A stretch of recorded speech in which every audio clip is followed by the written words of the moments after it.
नमस्कार, मी अभिनेत्री सोनाली कुलकर्णी तुमचं स्वागत करते सामान्य माणसांच्या असामान्य कर्तृत्वाची यशोगाथा सांगणाऱ्या या प्रेरणादायी कार्यक्रमात, ज्याचं नाव आहे reseal.in प्रस्तुत यशोस्तुते. मंडळी, आपल्या सखोल शिक्षणाचा अभ्यास फक्त आरोग्य क्षेत्रापुरतं मर्यादित न ठेवता ग्रामीण विकासाकडे वळून आरोग्य, कल्याण, रोजगार, शिक्षण आणि शेती यांना समृद्ध दृष्टिकोनातून आणि काळाची गरज ओळखून ग्रामीण परिवर्तनाच्या वाटेवर नेऊन ग्रामीण युवकांना प्रोत्साहन दिले, असे डॉक्टर कन्हैया कदम आज आपल्यासोबत आहेत, थेट नांदेडहून. त्यांच्याशी गप्पा मारूच यात, पण त्याआधी बघूयात त्यांच्या कार्याचा आढावा घेणारी ही एक चित्रफीत.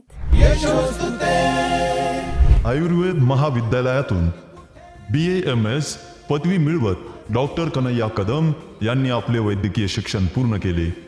पुढे त्यांनी SPSSS या संस्थेची स्थापना केली. त्यांनी स्वतः स्वदेशी औषध प्रणाली विकसित करत 50,000हून अधिक उपेक्षित रुग्णांवर मोफत उपचार केले. सोरायसिस आणि इतर त्वचेच्या आजारांनी ग्रस्त झालेल्या 8,000हून अधिक पीडित रुग्णांना उपचार दिले. वैद्यकीय सेवेसोबतच स्वतःला समाजकार्यात झोकून देणारे हे निष्काम कर्मयोगी महानतेच्या वाटेवर निघाले आहेत. त्यांना reseal.inच्या शुभेच्छा आणि त्यांच्या या कार्याला reseal.inचा सलाम. बापरे सर, तुमचं काम चित्रफितीतनं आम्ही पाहिलं आणि ते त्याच्याबद्दल खरं तर काय बोलावं, वाखाणण्याजोगं आहेच आहे, पण हॅट्स ऑफ. या कार्याकडे आपण वळू, पण त्याच्या आधी मला जाणून घ्यायचं आहे की स्वदेशी औषध प्रणाली ही वैशिष्ट्यपूर्ण तुमची जी संकल्पना आहे त्याबद्दल थोडक्यात तुम्ही काय सांगाल? मॅडम, हजारो वर्षांची ज्ञान परंपरा, त्यासोबतच आधुनिक वैज्ञानिक शास्त्राचं थोडंसं त्याला असलेली जोड आणि त्याचं प्रॅक्टिकल इम्प्लिमेंटेशन हे काय करू शकतं. म्हणजे आज एक कॉमन ट्रेंड असतो, आपण शिक्षण घेतलं, मी कुठेतरी परदेशी जातोय, तिथं जॉब आला, ऑफर आली, तो सोडला आणि मी परत येऊन आपल्या भारतात परत काम करतोय. एवढ्यापुरतं मर्यादित नाही आहे. आज भारतामध्ये जे काम करत असताना परदेशातली लोक जर आपल्याकडे येऊन या ज्ञानाचा सखोल अभ्यास करतायत आणि त्याचं इम्प्लिमेंटेशन आपल्याला तिकडे दिसते, मग हेच इम्प्लिमेंटेशन जर आपल्याला आपल्या भारतामध्ये दाखवता आलं तर, आणि हेच मार्केट आपल्याला आपल्या भारतामध्ये उभं करता आलं तर, आणि हेच मार्केट जर जिथून मूळ संकल्पना आहे भारताची, म्हणजे भारत हा शेतीप्रधान देश आहे, मग त्या शेतामध्येच जर मार्केट उभं करता आलं तर हे मार्केट उभं करायचं एक छोटंसं R&D प्रोजेक्ट जो म्हणूत आपण, त्याच्यानंतर पायलट आणि नंतर कमर्शियल. R&D प्रोजेक्ट हा गेली 12 वर्ष चालवतोय. आता त्याचं स्वरूप पायलट प्रोजेक्टमध्ये आलंय आणि याचं आता थोडंसं जे विस्तृत स्वरूप जे आहे ते 16 कंट्रीजमध्ये आपण याच कन्सेप्टला पुढे नेतोय.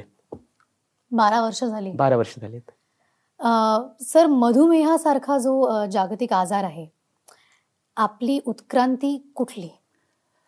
मधुमेह आजार हा पूर्णपणे ठीक न होणारा आजार, हीच कुठं ना कुठे ॲलोपॅथ शास्त्राने आपल्याला बिंबवलेली गोष्ट. पण आयुर्वेदाचा जर अभ्यास केला आपण आणि लिटरेचर, बेसिक लिटरेचर जर पाहिलं तर मधुमेहाला 20 म्हणजे त्याला डिफरन्शियल डायग्नोसिस म्हणतो आपण टेक्निकल टर्ममध्ये, 20 प्रकारामध्ये त्याच्यात सांगितलं गेलेलं आहे. कफज प्रमेह 10 प्रकार, पित्तज प्रमेह 6 प्रकार आणि वातज प्रमेह 4 प्रकार. कफज प्रमेह हा सरळ कफज साध्य म्हणून सांगितलेला आहे आणि पित्तज प्रमेह जो आहे 6 प्रकारचा प्रमेह, तो थोडासा कष्टाने साध्य साध्य होतो आणि 4 प्रकारचा आहे तो असाध्य. मग हे डिफरन्शियल डायग्नोसिस, हे पॅरामीटर आपल्या शास्त्राचेच पॅरामीटर आपल्याला लावावे लागतील आणि ते सगळे पॅरामीटर्स मी ज्यावेळेस लावतोय आणि गेले 12 वर्षात पाहतोय, आतापर्यंत जवळपास 5,000 पेशंट्स हे कम्प्लिटली डायबिटीजमधून रिव्हर्सल नाही तर मी सरळ सांगतो औषधमुक्त जीवन जगतायत. ते त्यांना कुठलीही गोळी घ्यावी लागत गरज नाही आहे. आणि दुसरं म्हणजे ही पेशंट्स जी येत आहेत माझ्याकडे, ती म्हणजे सहज फक्त डायबिटीज आहे म्हणून नाही, डायबिटीजचीच कॉम्प्लिकेशन्स, गँग्रीन, जे आपण रेटेनोपॅथी, न्यूरोपॅथी, नेफ्रोपॅथी, म्हणजे अगदी असा की ज्याला अगदी अवयव तोडायची वेळ आलेली तो पेशंट येतोय, तो ठीक होतोय, ही संकल्पना अवलंबतोय आणि एक दिवस रोगमुक्त होऊन औषधमुक्त जीवन जगतोय बिना अॅम्प्युटेशनची, विदाउट अॅम्प्युटेशन. क्या बात आहे. तर हाच कन्सेप्ट फक्त मधुमेहासाठी नाही, हा कन्सेप्ट कॅन्सरसाठी, किडनी फेल्युअरसाठी आणि थायरॉइड म्हणा किंवा इतर जे आपण दैनंदिन आपण म्हणतो की त्याला एक लाईफस्टाईल डिसीजेस, तर या प्रत्येक आजारामध्ये जर आयुर्वेदाच्या सगळ्या संकल्पना आपण पूर्णपणे पण सायंटिफिक अँगलने जर इम्प्लिमेंट केल्या तर चित्र तुम्ही पाहताय मॅडम. पण डॉक्टर, आपण म्हणतो लाईफस्टाईल रिलेटेड डिझिजेस हे शहरामध्ये जास्त बघायला मिळतात, अशी समज आहे. पण असं नाहीये, ग्रामीण भागातही आपल्याला लाईफस्टाईल रिलेटेड डिसऑर्डर्स, डिझिजेस पाहायला मिळतात. त्याचं कारण आहे मॅडम.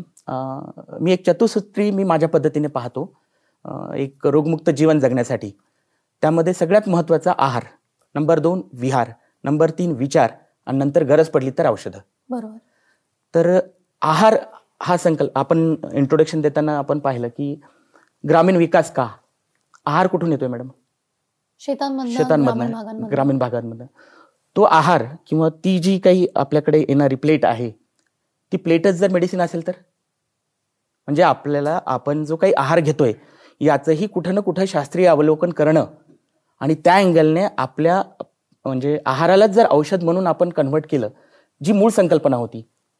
आज ग्रामीण भागामध्ये ती संकल्पना कुठंतरी एक म्हणजे त्याला काय म्हणू, प्रायव्हेटायझेशन झालं, मार्केटिंग झालं आणि रेडीमेड फूड आणि तो कन्सेप्ट हळूहळू इम्प्लिमेंट, जसं आपण म्हणतो की शहरी भागाला अवलोकन करून ग्रामीण लोक सुद्धा त्या पद्धतीने करतायत, म्हणून हे चित्र दिसतंय. पण या उलट आज जसं आपण पाहतोय की यावर्षी याला पूर्ण वर्षाला मिलेट इयर म्हणून भारत शासन पूर्ण हे करतोय. मिलेट्स म्हणजे काय आपल्याकडचे? राळ्याचा भात, भाजलीचा भात. पण मिलेट्सचाच जर नुसता अभ्यास केला तर आपल्याला लक्षात येतं की कितीतरी आजार आपल्याला सहजपणे टाळता येतात. मग आपल्याकडे असे कंपोनंट किती आहेत आहाराचे? मॅडम, मी एक्सप्लोअर केलेले कंपोनंट कमीत कमी 8,000 आहेत. आपल्या प्लेटमध्ये ते 8,000 कंपोनंट अवेलेबल तरी आहेत का आज? अजिबात नाही. त्याचं कारण कुठं ना कुठं शेती आणि शेतकऱ्याला डॉक्टरांसोबत उभं केलं तर हे चित्र आपल्याला उभं करता येईल. क्या बात आहे, क्या बात आहे. मला असं वाटतं तोच तुमचा प्रयत्न आहे, जिथे तुम्ही मला ऍक्च्युली पुढचा प्रश्न तोच होता की ग्रामीण भागात आरोग्य सेवा केंद्र जे आहेत त्यात कुठले आधुनिक बदल करायला हवे. पण त्याच्या आधी मला असं वाटतं ग्रामीण भागातले शेतकरी आणि डॉक्टर जर एकत्र आले तर कदाचित आधुनिकतेची गरज पडणार नाही. पण तरीही असे कुठले आधुनिक बदल आहेत या व्यतिरिक्त जे तुम्हाला वाटते घडायला हवेत? एक कन्सेप्ट जो आहे आज आपण कुठंतरी विचार करतोय की जर मला थोडंसं हेल्थ रिलेटेड काही प्रॉब्लेम आले आणि मला थोडंसं एक सायलेंट झोनमध्ये नको आहे, ते म्हणजे ऑपरेटिव्ह म्हणा, ते वातावरण नको आहे. एक आपण हॉस्पिटलमधलं वातावरण म्हणतो ना, कारण तिथे गेला की बीपी का वाढतो? ते एक फिअर तो येतो त्या वातावरणातच निर्माण होणार. पण आता याच्या उलट आपण एखाद्या हेल्थ रिसोर्टला गेलो तर तिथे तो फिअर नसतो, एक कामनेस असतो. जो दुसरा पार्ट आहे आहारानंतर विहार, विहार म्हणजे लाईफस्टाईल. त्याचसोबतच तिसरा म्हणजे विचार. विचार म्हणजे कुठं ना कुठं आपल्याला जो मानसिक ताणतणाव येतोय आज, तो ताणतणाव सुद्धा कसा कमी होईल जेणेकरून तो आजार फक्त म्हणजे शारीरिक नाही आहे, तो मानसिक सुद्धा असू शकतो. आणि या दोघांची सांगड जर बसली, मानसिक आणि शारीरिक, तर त्या आजाराचं स्वरूप भयावह होतं. तर एक साधा कन्सेप्ट आहे मॅडम, हेल्थ रिसॉर्ट मी म्हणणार नाही, पण एक आरोग्यधाम. म्हणजे ग्रामीण जर आपण विचार केला की आरोग्याचं एक सेंटर कसं असावं, तर माझ्या दृष्टीने ते एक आरोग्यधाम असावं, जिथे आहार सुद्धा हा पेशंटला त्यांच्या गरजेनुसार देता यावा, नंबर 1. नंबर 2, एक क्लोज मॉनिटरिंग डॉक्टरांचं म्हणण्यापेक्षा त्या डॉक्टरांच्या पाठीमागची असलेली पूर्ण टीम. त्यानंतर विहार, लाईफस्टाईल बदल काय करायचे. फॉर एक्झाम्पल, एखादा पेशंट येतोय माझ्याकडे, कॅन्सर असू देत, किडनी फेल्युअरचा असू देत किंवा गँग्रीनचा पेशंट असू देत. गँग्रीनच्या पेशंटला जर मी म्हणतोय, ॲश्युरन्स देतोय की 1 महिन्यामध्ये तुमचा गँग्रीन पूर्ण ठीक होऊ शकतो, पण तो ॲश्युरन्स देताना मला औषधांवरती मला पूर्ण माझा कंट्रोल आहे, पण पेशंटच्या लाईफस्टाईलवरती नाही. आणि सगळ्यात महत्वाचं म्हणजे त्याच्या आहारावर नाहीये. वोकल फॉर लोकल आणि मेक इन इंडिया हे आपले राष्ट्रीय उपक्रम जे आहेत, याबद्दल तुमचं काय मत आहे, किंबहुना तुम्ही कशा पद्धतीने हे राबवताय ग्रामीण भागात? जो पहिली संकल्पना आहे मेक इन इंडिया, त्याचं एक छोटंसं एक्झाम्पल मॅडम तुम्हाला देतो. कोविड काळामध्ये सगळं भयावह चित्र आपण पाहिलं आणि एक साधी गोष्ट म्हणजे आज आधुनिक वैद्यकशास्त्र किती समोर गेले हे आपण म्हणतो, पण एक छोटासा व्हायरस सुद्धा सगळ्या जगाला वेठीस धरून ठेवू शकतो. त्याच धर्तीवरती त्यावेळेस म्हणजे ज्यावेळेस चायनामध्ये हा सगळा होत होता प्रकार, तर मला एक मी म्हणजे मेडिकल सायन्स आणि त्याला फॉलो करणारा सर्व आणि कुठं ना कुठं रिसर्च बेस हा सगळं घेऊन चालत होतो. त्यावेळेस मला थोडंसं एक संकल्पना लक्षात आली की हा जर व्हायरस आपल्या भारतात येतोय, भारतात आला म्हणजे माझ्या घरापर्यंत येणार, बिलकुल माझ्या आई वडिलांना अफेक्ट केलं तर माझ्याकडे माझा जो म्हणजे आयुर्वेदाचा ज्ञानाचा वारसा आहे त्यातून मला काहीतरी सोल्युशन अगोदर तयार ठेवता येईल का, प्रिव्हेंटिव्ह. तर मॅडम त्या संकल्पनेतून फक्त 21 दिवसामध्ये एक औषध तयार केलं गेलं आणि त्या औषधाचं नंतर जे इम्प्लिमेंटेशन झालं त्याला भारत शासनाकडून मान्यताही मिळाली. आणि सगळ्यात महत्त्वाचं चायनामध्ये ते औषध मागवण्यात आलं. कशासाठी? सेकंड वेव्हच्या वेळेस. आणि सेकंड वेव्हच्या वेळेस 1 महिना ज्यावेळेस मी एक क्षणसुद्धा एक फोनसुद्धा रिसिव्ह करू शकत नव्हतो, अशा वेळेस दररोज किमान 2 लाख बॉटलची ऑर्डर ही चायनामधून येत होती. काय सांगताय? याला म्हणतात मेक इन इंडिया. वा. आणि नंतर व्होकल फॉर लोकल. आता व्होकल फॉर लोकल करण्यासाठी मार्केटिंग टीमची गरज. बिलकुल. अशा वेळेस लिटरली मॅडम म्हणजे त्यावेळेस हा सगळा म्हणजे उपक्रम करण्यासाठी सगळी टीम अवेलेबल असणं शक्य नाहीये. मी स्वतः हातात कॅमेरा घेतला, मी स्वतः स्क्रिप्ट लिहित होतो, स्वतः डॉक्युमेंटरी करत होतो, स्वतः शूट करत होतो. काय सांगताय? आणि एडिटिंग करून मी सगळीकडे प्रचार प्रसार करत होतो. वा. आणि त्यातूनच 1.5 लाख कॅन्सर पेशंटला कोविड पेशंटला वाचवता आलं. म्हणजे एक साधं एक्झाम्पल आपण आज असं म्हणू शकतो. तर आज आपल्याकडे किमान 8,000 असे प्रोडक्ट तयार करू शकतो फक्त एका गावात बसून. म्हणजे 8,000 इंडस्ट्रीज एका गावात उभं राहू शकतात. वा. मला त्याच प्रश्नाला जोडून एक प्रश्न विचारायचा आहे, पण त्याआधी मला नमूद करायला आवडेल की आपला हा कार्यक्रम देखील यशोस्तुते हा देखील व्होकल फॉर लोकल याच्या अंतर्गत मोडला जाऊ शकतो. कारण आपण आपल्या महाराष्ट्रातील गावागावांमधनं अशा प्रेरणादायी कथा तुमच्या समोर मांडतोय आणि अतिशय अभिमानाने मांडतोय. तर तुम्ही सांगत होतात की 8,000 रोजगार आपण ग्रामीण भागात निर्माण करू शकतो. असे अजून कोणकोणते व्यवसाय आहेत ज्यांना तुम्ही ग्रामीण भागात चालना दिलेली आहे? ज्यावेळेस एक कुठलंही म्हणजे आरोग्यधाम म्हणा, हॉस्पिटल म्हणा किंवा कुठलंही एक संकल्पना ज्यावेळेस व्यवस्थितपणे राबल्या जाते आणि ज्यावेळेस तिथे पब्लिक येते. मॅडम सिंपल आहे, जर पब्लिक येते चहा मागणार बसल्या ठिकाणी, मग चहाचा एक व्यवसाय. पण तो चहा कुठला? तो असावा कावळ्याच्या मुळीचा चहा, nannari tea. This is the premium quality tea. त्याला सारिवा टी म्हटलं जातं. सारिवा टी हा कावळ्याची मुळी, Hemidesmus indicus is the botanical name. फक्त या मुळीचं फक्त 2.5 एकरमध्ये 12 लाखाचं उत्पन्न घेणारा एक शेतकरी आम्ही उभा केलाय. तर अशा 1000 शेतकरी जिथे मला सांगा किती बॉटॅनिकल्स आहेत आपल्याकडे? 8,000च्या वर बॉटॅनिकल्स आहेत. एक बॉटॅनिकल त्याच्यातला एक API काढला. साधी गुळवेल तुम्ही ऐकला असेल कोविडच्या दरम्यान. गुळवेलीपासून किती प्रोडक्ट तयार होतात? 108 प्रोडक्ट. म्हणजे 108 प्रोडक्ट देणारे 108 इंडस्ट्रीज. चायनामध्ये एवढ्या जास्त प्रमाणात API मॅन्युफॅक्चरिंग इंडस्ट्रीज का पुढे आली? प्रत्येक कंपोनंटला त्यांनी एक प्रोडक्ट म्हणून समजलं. एक वनस्पती एक प्रोडक्ट नाही, एका वनस्पतीमध्ये असलेले API, ऍक्टिव्ह फार्मास्युटिकल इन्ग्रेडियंट्स, हे आपले API होऊ शकतात. मी तर लिटरली सांगतो मॅडम, मी ज्यावेळेस म्हणजे शेतात जातो, कारण माझी पूर्ण इंडस्ट्री शेतात, माझं हॉस्पिटल शेतामध्ये, आरोग्यधाम शेतामध्ये, मी ज्यावेळेस शेतात जातो आणि एक प्लांट पाहतो. आता बिईंग ॲज अ फायटोकेमिस्ट त्याचं कारण सांगतो. माझ्या जवळपास 8 डिग्र्या झालेल्या आहेत, 9वी चालू आहे अजून. मला ते एक पान दिसलं की मला 500 रुपयाची नोट दिसते. बिझनेसमॅन म्हणून ना, डॉक्टर म्हणून नाही. डॉक्टर मला असं वाटतं व्यवसायाशिवाय कुठलंही काम हे लाईफ लॉंग नाही होऊ शकत. कमर्शियलायझेशन मस्ट आहे, पण ते जर टिकवून ठेवायचं असेल तर त्याच्यातला व्यवसाय शोधणं अत्यंत गरजेचं. Sustainability Kemps with commercial aspect. Absolutely. तर त्यामुळे एक जर त्या पद्धतीने आपण विचार केला, सिंपल आहे. आपल्याकडे आघाडा आपण म्हणजे गुढीपाडव्याच्या वेळेस आघाडा पायाखाली रिच्युअल्स म्हणून ठेवतो. आघाड्यामध्ये अकॅरेन्था एस्पेरामध्ये एक अल्कली असा आहे, त्या अल्कलीचा थोडासा आयसोलेशन करून जवळपास 6 ते 7 हजार किडनी स्टोनच्या पेशंटच्या ऑपरेटिव्ह टाळता आली मला. अगदी 23 mm पर्यंतचा किडनी स्टोन. काय सांगता? हा. आता सिंपल आहे, एक आपण त्या क्षेत्रातला आहात म्हणून मॅडम म्हणतो, कॉस्मेटिक इंडस्ट्री.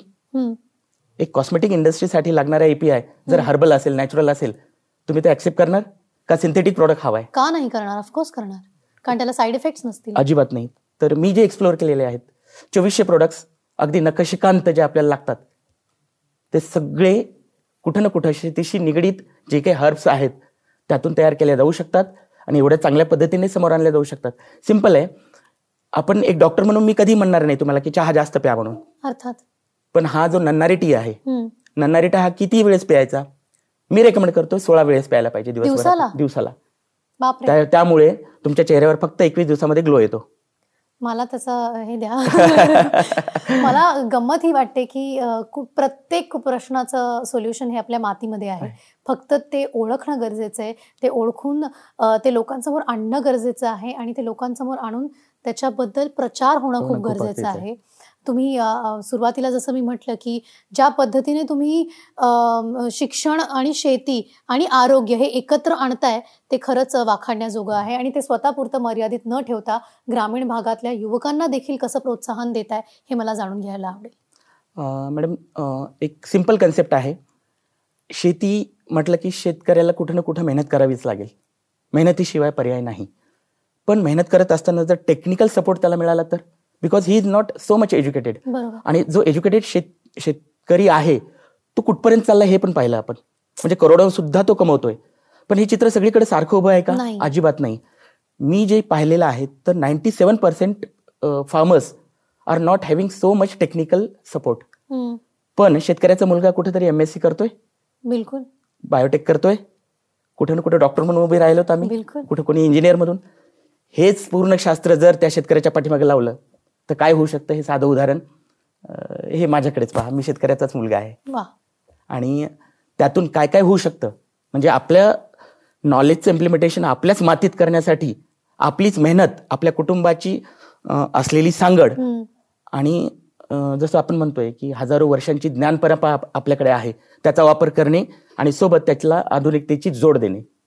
हे जर चित्र उभं केलं, फॉर्म्युला जर आपण लावला तर प्रत्येक शेतकरी आज सक्षम होऊ शकतो आणि देशाला सांभाळू देखील शकतो स्वतःच्या कुटुंबासकट.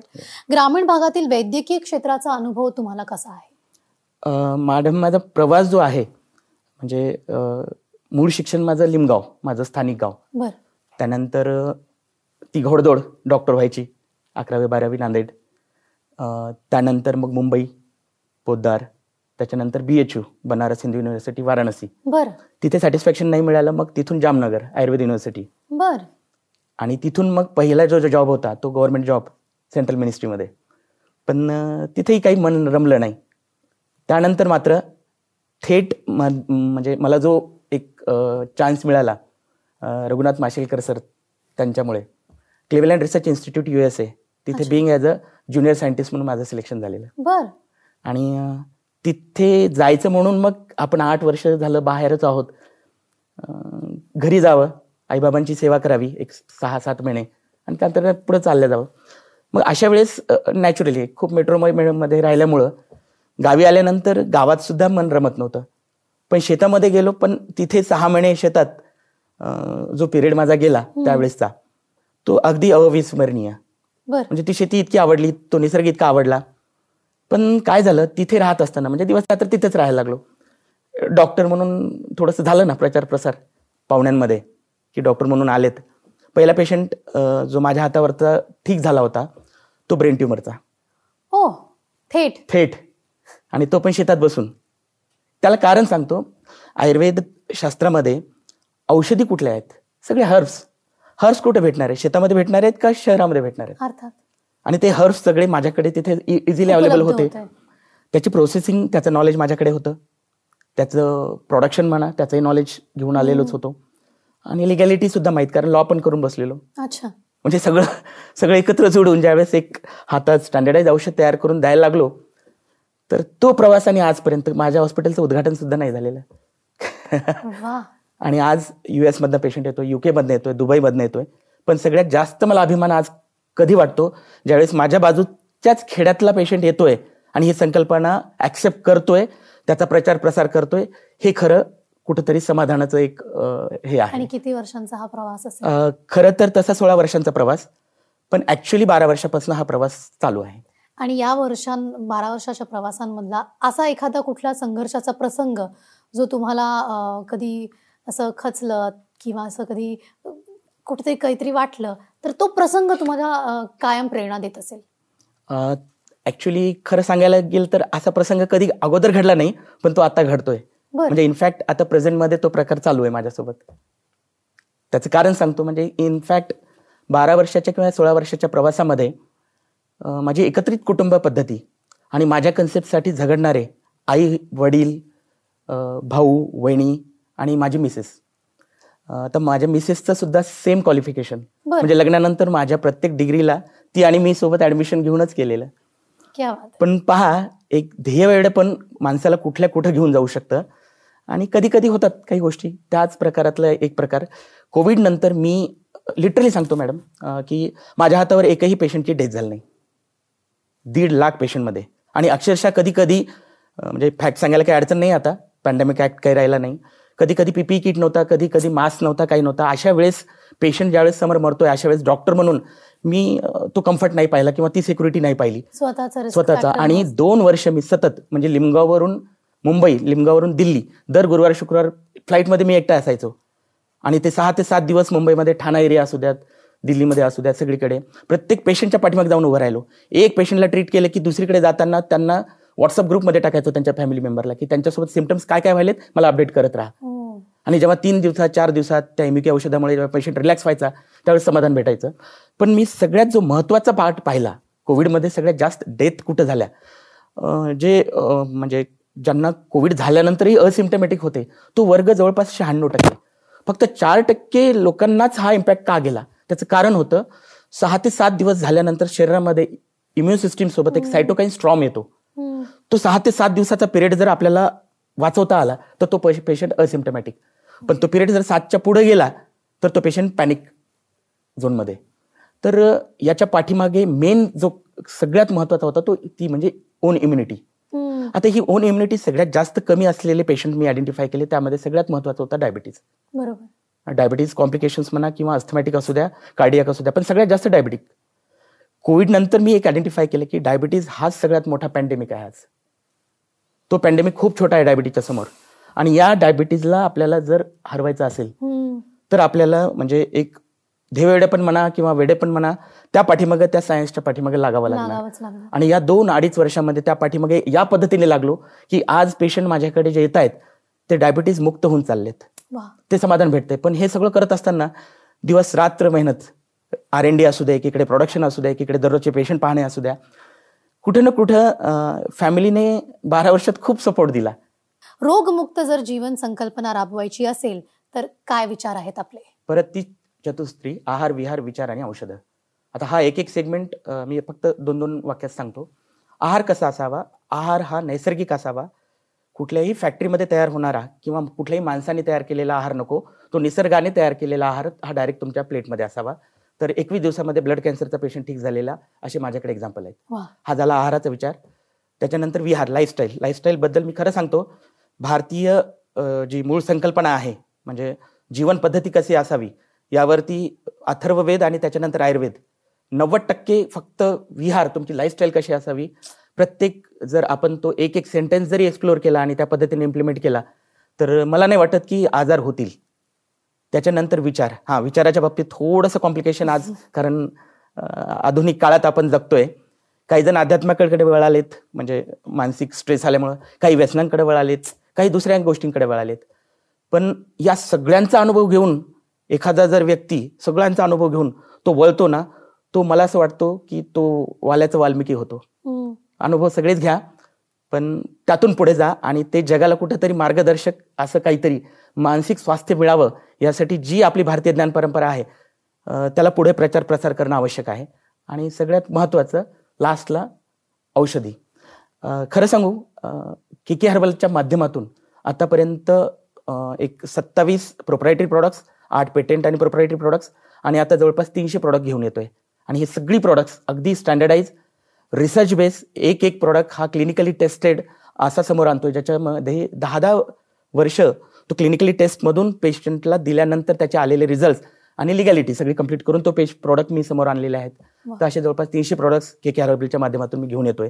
अर्थाके असू द्या, लिपॅक असू द्या, अश्मॅट असू द्या, त्याच्यानंतर डायस्टा, इम्युके, अर्शिके, जे हे थांबणार नाही कारण ते आमचं काम आहे.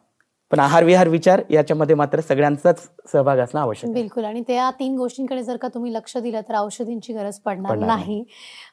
पण आपण डॉक्टर कन्हैया कदम यांच्याकडनं जाणून घेतलं की व्यवसायात, मग ते KK हर्बल असेल किंवा समाजकार्य आणि ग्रामीण भागात होणारा विकास, या सगळ्याच दृष्टिकोनातनं खूप प्रेरणादायी ह्या गप्पा झाल्या. डॉक्टर, तुम्ही आम्हाला इतक्या छान पद्धतीने संक्षिप्त पण सगळ्यांना कळेल असं सगळं एक्सप्लेन केलं, प्रेरणा दिली. आणि सगळ्यात महत्त्वाचं जे मला तुमच्याशी गप्पा मारताना जाणवलं ते म्हणजे तुम्ही जगात कुठेही जा, परत तुम्हाला तुमच्या मुळाकडेच यावं लागतं. आणि ती मुळे जर आपण जपली तर जगातला असे कुठलेही प्रश्न नाही आहेत ज्याच्यावरती आपण उपाय शोधू शकत नाही. आज हा एपिसोड इथेच थांबूयात. तर मंडळी, प्रत्येक व्यक्ती प्रामाणिकपणे कार्य करून देशाच्या विकासाला हातभार लावत असतो, पण रुग्णसेवा ही खरी ईश्वर सेवा समजून जो रात्रंदिवस झटतो तो असतो माणसांमधला खरा परमेश्वर. भेटूयात अशाच एका ध्येय वेड्या व्यक्तिमत्वाला पुढच्या भागात. पाहत रहा सर्वसामान्यांच्या कर्तृत्वाची यशोगाथा मांडणारा आपला हा लाडका कार्यक्रम म्हणजेच रिसील प्रस्तुत यशोस्तुते. यशोस्तुते